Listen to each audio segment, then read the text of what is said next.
வாக்கர்த்தா விவசம்ருக்தௌ வாக்கர்த்தா பதிபக்தையே ஜெகதப்பிதரோ வந்தே பார்வதி பரமேஸ்வரவ். எல்லாம் அல்ல அம்மையப்பனாக விளங்கக்கூடிய உமா மகேஸ்வரனுடைய பாதார விந்தங்களை சரணடைந்து உலகம் முழுவதும் வாழக்கூடிய கடவுள் அருள் டிவி நேயர்கள் அனைவருக்கும் உங்கள் தாம்பரம் வாராகி ஈசனேசன் சுவாமியுடைய நல்லாசிகள், வாழ்த்துக்கள். Jai Varahi, Jai Jai Varahi. Namachivayam. Happy new year, happy new year. உலகம் முழுவதும் வாழக்கூடிய நண்பு பக்தர்களே, உங்கள் அனைவருக்கும் இனி ஆங்கில புத்தாண்டு நல்வாழ்த்துக்கள். பிறந்திருக்கக்கூடிய இந்த 2026 நம்ம எல்லாருடைய வாழ்க்கையிலும் நமக்கும் சேர்த்து எனக்கும் சேர்த்து உங்களோடு என்னையும் சேர்த்துக்கோங்க. அற்புதமாக நம்ம எல்லாருக்கும் நினச்ச காரியங்கள் எல்லாம் நிறைவேறி தடைகள் எல்லாம் விலகி ஆயுள் ஆரோக்கியம், மெயினாக ஆரோக்கியம் ரொம்ப முக்கியமானது. ஆரோக்கியத்தோடு நாம் இருக்கணும் அப்படின்னு சொல்லிட்டு அம்பாளை பிரார்த்திப்போம். ஸோ 2026 இந்த வருஷம் காமனாக என்னென்ன பயிற்சிகள்லாம் இருக்குது, எப்படி இருக்க போகுது. இப்போ முதல்ல கிரக அமைப்புகளை நம்ம பார்த்துருவோம். 2026 பொறுத்தவரையிலும் குரு பகவான், ராகு கேது, சனி, இந்த 3 பெயர்ச்சிகளும் இந்த 2026 அமைகின்றன. இது ஒரு சூப்பரான விஷயம், ஒரு நல்ல செய்தி. ஏன்னா அது 3மே உயர்ந்த கிரகங்கள். இந்த 3மே ரொம்ப நாள் ஒரு டைம் எடுத்துக்கக்கூடிய ஒரு பெரிய கிரகங்கள். எப்படி இந்த சூரியன் புதன் சுக்கிரனை முக்கூட்டு கிரகங்கள், இவங்க எப்பவுமே ஜாயிண்டாக இருப்பாங்க அப்படின்னு நம்ம சொல்கிறோமோ, அதை போல் சனி பகவான் 2.5 வருஷம், ராகு கேது 18 மாதம் 1.5 வருஷம், குரு பகவான் 1 வருஷம். அப்போது இந்த 2026 குரு பெயர்ச்சி இருக்குது, சனி பெயர்ச்சி இருக்குது, ராகு கேது பெயர்ச்சி இருக்குது. இதனால் இந்த 2026 டோட்டலாகவே நம்ம எல்லாருடைய லைஃப்பும் சேஞ்ச் ஆக போகுது. இந்த பிரபஞ்சத்துக்கே, இந்த நாட்டிற்கே யாரும் எதிர்பார்க்காத வகையில், நீங்களே எதிர்பார்க்காத வகையில் ஒரு சில மாற்றங்கள் ஏற்படும். உங்கள் வாழ்க்கையிலே கூட அது இருக்கலாம். நான்லாம் இப்படி வருவேன்னு நினைக்கவே இல்லை சாமி, நான் அவ்வளோ கஷ்டத்தில் இருந்தேன், நான் இந்த கஷ்டத்தில் விட்டுட்டு நான் இவ்வளோ தூரம் முன்னுக்கு வருவேன் நான் நினைக்கவே இல்லை சாமி அப்படின்னு சொல்லக்கூடிய வகையில் பல மாற்றங்கள் நிகழும். காரணம் என்ன? சனி பயிற்சி நடக்க போகுது. இதனால் திருக்கணித பிரகாரம் தான் மீனத்தில் இருந்தார். இப்போ மார்ச் மாதத்துக்கு பிறகு அவர் பர்மனண்ட்டாகவே வாக்கியப்படி திருநள்ளாறு சனி பயிற்சி நடக்க போகுது. ராகு கேது, கும்பத்தில் இருக்கக்கூடிய ராகு, சிம்மத்தில் இருக்கக்கூடிய கேது, அதே போல் இந்த வருஷத்தில் குரு பகவான் உச்சம் அடைகிறார். அப்போது காலபுருஷனுக்கு 9ஆம் இடத்தில் இருக்கக்கூடிய குரு பகவான், அந்த 9ஆம் அதிபதி சுபகிரகம் உச்சம் அடைஞ்சாலே அந்த வருஷம் சூப்பராக இருக்கும். இந்த 2026 நல்லா இருக்கும்னு எப்படி சாமி சொல்கிறீங்க? ஏதாவது ஒரு கேள்வி கேட்குறீங்கன்னு வச்சுக்கோங்களேன், நம்ம ஒரு பதில் சொல்லணும்ல. ரொம்ப சிம்பிள் சார். காலபுருஷனுக்கு 9ஆம் அதிபதியாக இருக்கக்கூடிய ஆதித்யாதி நவகிரகங்களிலே மிகுந்த சுபத்துவமான ஒரே கிரகம் தேவகுரு. அந்த குருவானவர் இந்த 26வது வருஷத்தில் உச்சம் பெறுகிறார். கடகத்தில் உட்கார்றாரு. அவருக்கு சனி பகவானோடு தொடர்பு, சனி பகவானுக்கு வீடும் கொடுக்கிறார். அப்போ உச்சம் பெற்ற குரு சனி பகவானுக்கு வீடு கொடுத்து அதோடு கூட குருவும் சனியும் தொடர்பு ஏற்படுகிறது. இதனால் இந்த பூமி, பிரபஞ்சம், உலகம் முழுவதும் சுபத்துவம் அடைகிறது. அந்த பாவகர்மாலாம் மேக்சிமம், உங்கள் பாவகர்மாலாம் தொலைய போகுது. உங்களுடைய கஷ்டங்கள் எல்லாம் தொலைய போகுது. நிம்மதி அதிகரிக்கக்கூடிய வருடமாக, நிலையான மகிழ்ச்சி, நிலையான ஆயுள் ஆரோக்கியம் இதெல்லாம் அதிகரிக்கக்கூடிய அற்புதமான வருஷமாக இந்த வருஷம் அமையப்போகுது. ஃபுல் டீட்டெயிலாக ப்ரீஃபாக உங்கள் ராசிக்கு என்ன நடக்க போகுது, உங்கள் ராசிக்கு எப்படி இருக்கும், உங்களுக்கு எப்படி இருக்கும், ராசியை கூட விடுங்க, ஸ்பெசிஃபிக்காக உங்களுக்கு என்ன நடக்கும், உங்களுக்கு எப்படி இருக்கும் பார்த்துடலாம் வாருங்கள். அன்பார்ந்த கடகராசி அன்பர்களே, ஹாப்பி நியூ இயர் 2026. யாருக்கெல்லாம் யோகமாக இருக்குது. யாருக்கெல்லாம் சிறப்பாக இருக்குன்னா அதில் முதல் ராசி நம்முடைய கடக ராசி அன்பர்கள். அப்படி என்ன 2026 அவ்வளோ பெரிய ஒரு யோகம் அப்படின்னு கேட்டிங்கன்னா, யாருக்கும் இல்லாத ஒரு பெருமை. எப்படி கிருஷ்ண பரமாத்மா தூதுக்கு போகும்போது மகாபாரதத்தில் துரியோதனுடைய அரண்மனை அங்கே எல்லாம் பட்டு தலகணிகள்லேருந்து எல்லாம் காத்திருந்த பால் பழத்தோடு காத்திருந்த போது ஒன்றுமே இல்லாத ஓலை குடிசைக்கு, விதுரருடைய குடிசைக்கு தெய்வம் குடிபோச்சோ அதை போல் 12 ராசிகளில் 11 வீட்டுக்கு போகாத குரு பகவான் கடகராசியில் வந்து கடகராசியிலே உச்சம் பெறுகிறார். காலபுருஷனுக்கு 4வது வீடு சுகஸ்தானத்திலே சந்திரனுடைய வீட்டில். நீங்கள் பூசம் நட்சத்திரமாக இருக்கலாம், புனர்பூசமாக இருக்கலாம், ஆயில்யமாக இருக்கலாம். அப்போ நீங்கள் எந்த நட்சத்திரமாக இருந்தாலும், கடக லக்னமாக, கடக ராசியாக, கடக லக்னமாக இருந்தாலும் சரிதான். இந்த புதிய புத்தாண்டு, ஆங்கில புத்தாண்டு 2026 கடகராசி என்பர்களே அற்புதமான அதிர்ஷ்டமான வருடம். சார் குரு பகவான் உச்சங்க, குரு மேலே குரு போகிறார், உங்களை கையிலே பிடிக்க முடியாது. அதிலும் குறிப்பாக அரசியல் தலைவர்கள், அரசியல் நண்பர்கள் இருப்பார்களே, ஆனால் இப்போவே நான் எழுதி கொடுப்பேன், உங்களுக்கு வெற்றி உறுதி. அப்புறமா நீங்கள் ஜாதகம் காட்டுங்க, அப்புறம் நான் எந்த கோவிலுக்கு போனேன், இல்லை என்ன பூஜை பண்ணணும்னு எழுதித்தரேன், நீங்கள் அதை போய் செஞ்சுட்டு வாங்க. ஆனால் அதுக்கு முன்னாடியே ஒரு வரி சொல்லிடுறேன், கடக ராசி கடக லக்னமாக நீங்கள் இருப்பீர்களே, ஆனால் 50% வெற்றி உறுதி, 50% தான் உங்கள் தலையெழுத்து தீர்மானிக்கும். அதே போல் எடுத்த காரியங்களிலெல்லாம் வெற்றி. குறிப்பாக அரசியல் நண்பர்கள், சினிமா துறை சிறப்பானதாக இருக்க போது. இந்த 2026 சினிமா துறை சிறப்பானதாக இருக்கும். நிறைய காத்திருக்கக்கூடிய திரைப்படங்கள் எல்லாம் வெளியில் வரும். பல புதிய நபர்களுக்கு மிகப்பெரிய மேடைகள் காத்திருக்கிறது. சினிமா துறையில் நிறைய புதுமுகங்கள் அறிமுகமாகி அவங்களுக்கெல்லாம் நிறைய மேடைகள் காத்திருக்கு. நடிகர்கள்னு இல்லை, ஆர்டிஸ்ட்னு இல்லை, எல்லா துறையை சார்ந்தவர்களும், கலைத்துறை. அதே போல் அரசியல் நண்பர்களுக்கு சிறப்பான எதிர்காலம்.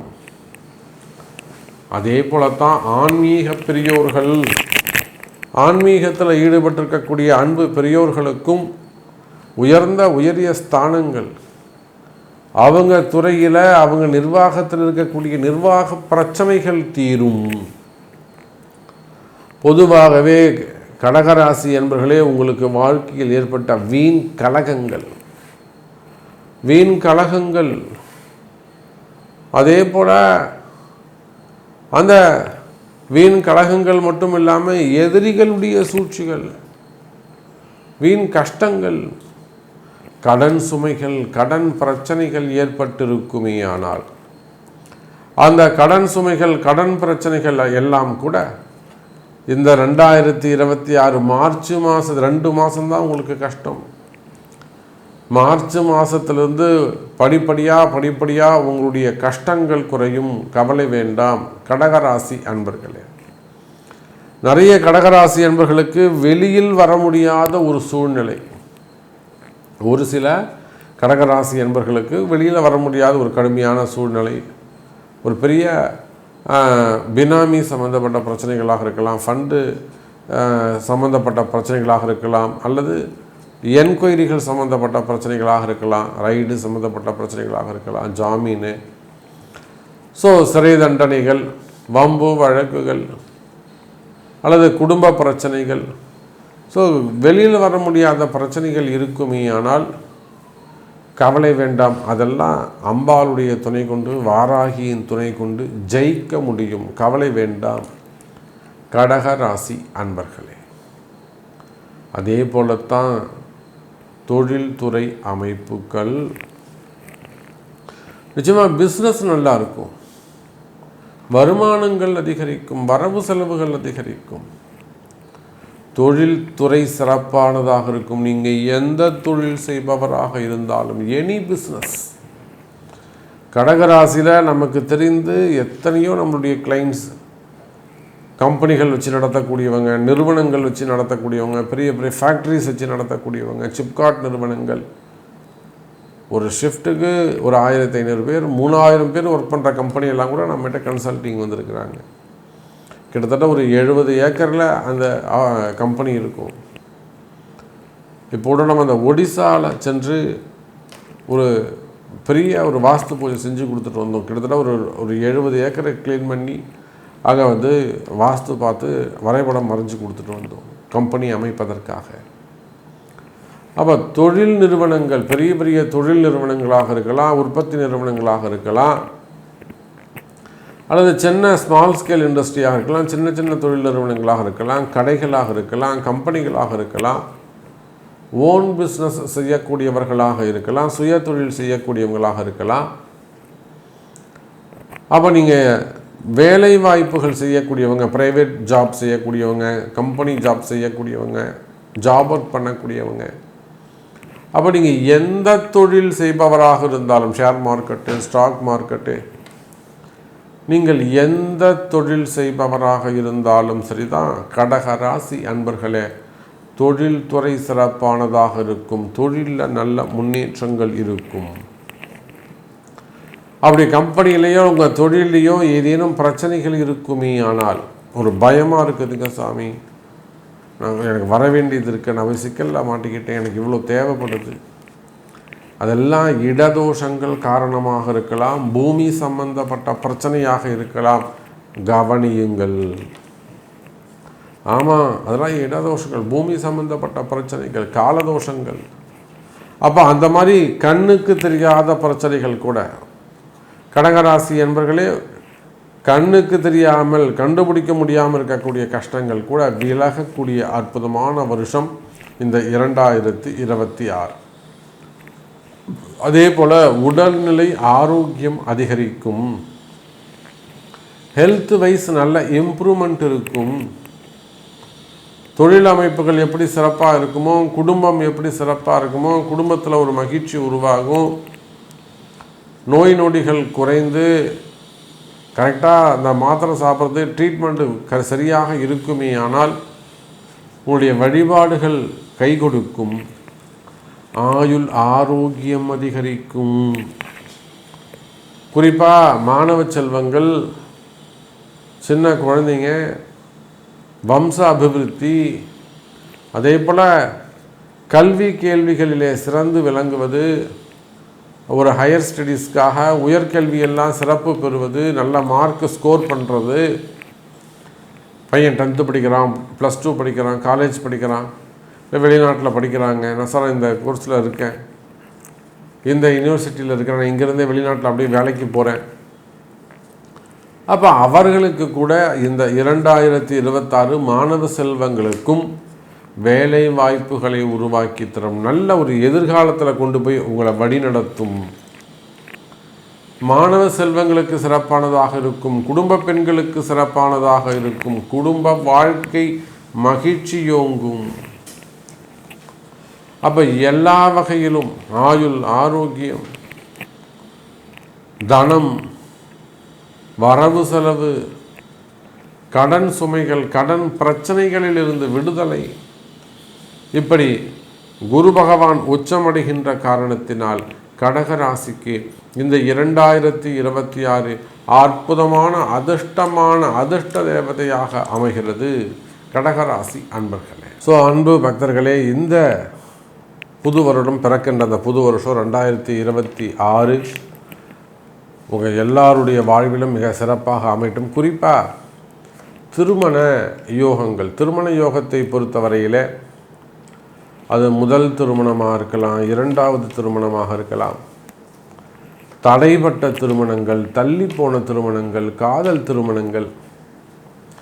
ஏன்னா 30 வயசு 40 வயசு ஆகி கூட இன்னும் கூட திருமணம் நடக்காமல் இருக்கும் பெண்களுக்கு. 40 வயசுலாம் கூட இன்னும் பெண்கள் திருமணம் நடக்காமல் இருக்காங்க. நிறைய லவ் ஃபெயிலியரு அல்லது வாழ்க்கையில் அவங்களுக்கு ஏமாற்றங்கள், பெண்களோ ஆண்களோ திருமணமே நடக்காமல் கூட ஏமாற்றங்களாக இருக்கும். திருமணத்துக்கு ஒரு திருமணம் முடிஞ்சு அடுத்த திருமணத்தில் சில ஏமாற்றங்களாக இருக்கும்.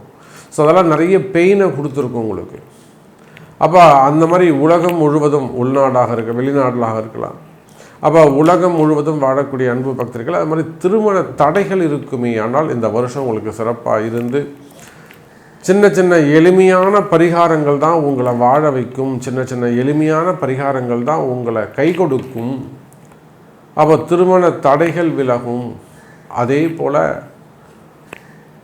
காதல் திருமணங்கள் மற்றும் வயோதிக திருமணங்கள், ஒரு தலைபட்சமாக ஆசைப்படுறது அல்லது ஏதேனும் ஒரு தடைகள் ஏற்படுவது. அப்போ இந்த மாதிரி திருமணத்தில் எந்த மாதிரியான ஸ்ட்ரகிளிங் இருந்தாலும் திருமண வாழ்க்கையில் வேறு ஏதேனும் வம்பு வழக்குகளோ அல்லது ஒரு டிவோர்ஸ் கேஸோ இல்லை வேறு ஏதேனும் கருத்து வேறுபாடோ திடீர்னு கோச்சிக்கிட்டாங்க பேசாமல் இருக்காங்க, அந்த மாதிரியான விஷயங்கள் இருந்தாலும் அதுவும் நிச்சயமாக உங்களுக்கு சரியாகும். அதே போல் குழந்தை பாக்கியம், இந்த குழந்தை பாக்கியத்தை பொறுத்தவரையில் ஆண் பெண் இருவருடைய ஜாதகம் நமக்கு ரொம்ப முக்கியம். ஸோ இந்த 2 பேருடைய ஜாதகத்தை வச்சு பார்த்தா தான் நமக்கு அது பதில் சொல்ல முடியும். ஆகையினால குழந்தை பாக்கியம் நிச்சயமாக உங்களுக்கு இந்த வருஷம் நீங்கள் பேரண்ட் ஆகிறது உறுதி. உங்களுடைய கர்ம வினைகள் கிளியர் பண்ணாதான் அந்த கர்மாவை நீங்கள் பாக்கி இல்லாமல் குறைச்சா மட்டும்தான் அந்த குழந்தை பாக்கியம் கிடைக்கும். ஸோ அந்த கர்மா குறைக்கிறதுக்கு என்ன வழி உண்டு அப்படிங்கிறத உங்கள் பிறப்பு ஜாதகம் பேசும். இது மட்டும் இல்லாமல் உங்களுடைய எல்லா கேள்விகளுக்கும் உலகத்தில் நீங்கள் எந்த மூலையில் இருந்தாலும் உங்களுடைய எல்லா கேள்விகளுக்கும் உங்கள் பிறப்பு ஜாதகம்தான் பேசும். உங்கள் பிறப்பு ஜாதகம்தான் முக்கியம். அந்த கிரகநிலைகளை அடிப்படையாக கொண்டு பார்க்கும்போது தான் இன்னும் கூட பர்ஃபெக்டாக துல்லியமாக பதில் சொல்லி என்ன மாதிரியான வழிபாடுகள் ஆலய வழிபாடுகள் செய்ய முடியும் என்பதை நம்ம பார்த்து செய்வீர்களேயானால் இந்த 2026 ரொம்ப ஹாப்பியாக கலர்ஃபுல்லாக சூப்பராக உங்களுடைய எண்ணங்கள் எல்லாம் நிறைவேறி மகிழ்ச்சியான வாழ்க்கை அமையும். நன்றி, நமச்சிவாயம், ஜெய்வராய். கடவுள் அருள் டிவியை பார்த்தமைக்கு நன்றிகள். மேலும் இது போன்ற தகவல்களை தெரிந்து கொள்ள கடவுள் அருள் டிவியை சப்ஸ்கிரைப் செய்யுங்கள். மறக்காமல் பெல் ஐக்கானை கிளிக் செய்யுங்கள்.